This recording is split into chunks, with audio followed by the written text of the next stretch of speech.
Hello, Namaste. Welcome to the very first geopolitics episode on No Things.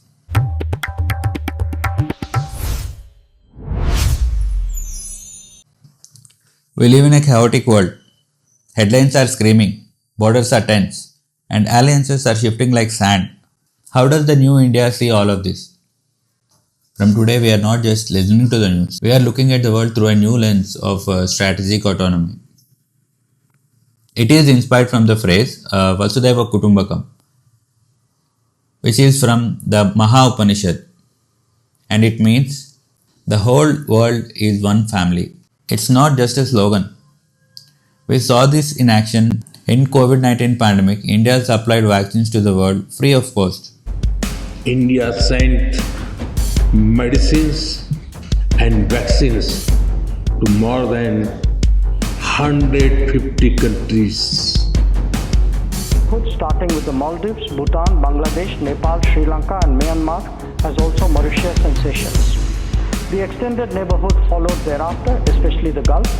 Supplying smaller and more vulnerable nations was then the logic of reaching out to regions from Africa to the CARICOM. India's vaccine diplomacy is what we will focus on this month. January, 100,000 vaccines have reached these countries. India gifted 150,000 doses of Wuhan virus vaccines to Bhutan. The consignment landed on the 20th of January. 100,000 doses of the Covishield were gifted to the Maldives. 1 million doses of the vaccine were gifted to holistic and outward-looking vaccine diplomacy strategy. As a result, Jamaica was able to secure its first life-saving vaccines from India.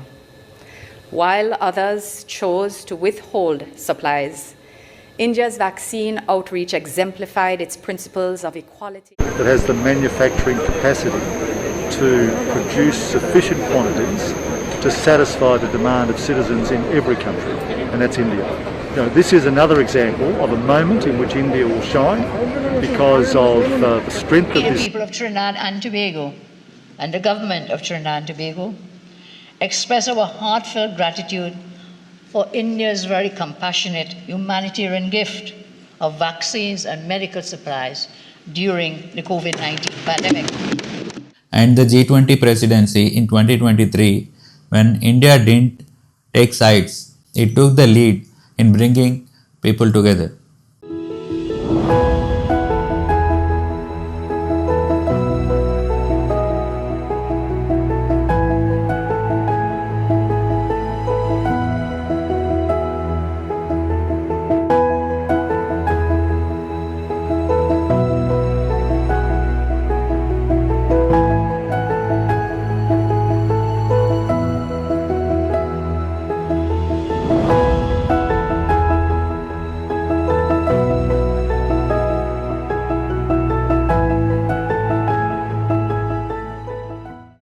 There is a lot of talk of late of India being Vishwaguru, promoted by the government of India, mocked by so many people outside India as well as inside too.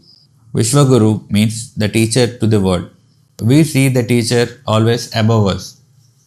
But I personally feel we are Vishwamitra, the friend of the world. To the world who see us as one. Someone who you can trust, talk to and work with. This is the perspective we bring to this channel. But hold on, we aim to be friend, but we are not naive. To understand the world, you have to play by the rules of geopolitics. And here on No Things, we discuss 4 hard rules of geopolitics for Indians. This is from India's perspective. Rule number 1, it's never black and white. Geopolitics is not black or white. Everything is shades of grey. If you are looking for clear heroes and villains, you are watching the wrong movie. The bottom line, whatever you do, always India's national interest first. And number 2 is the US factor. Whatever happens in the world, good or bad, a war, a trade deal, or a protest, just think about one point. Does US benefit from this directly or indirectly? Believe me, like it or not, US is the only superpower in the world. They have this huge, unimaginable influence over the world. Rule number 3, the China's imitation game. We always watch China closely. Often they are trying to play the US way at times. For example, the Belt and Road Initiative. I find it inspired from the US Marshall Plan post World War II scenario. Since then, US has maintained global dominance by keeping military bases all over the world. The strategy is the same, that is export money, build infrastructure, gain political control over the region.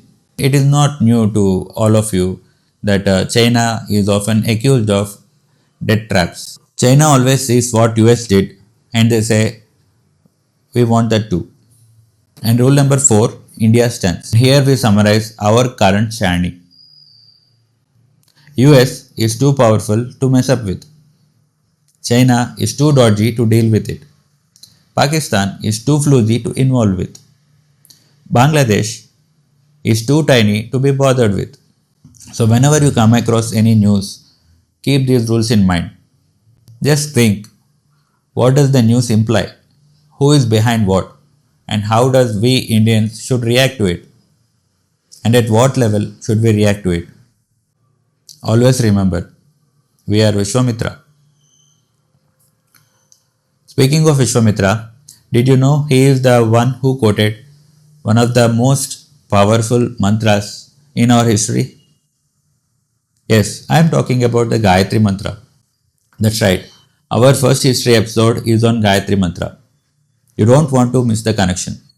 Until then, stay connected by subscribing and sharing with your friends and family. Know things. Get ahead. Thank you.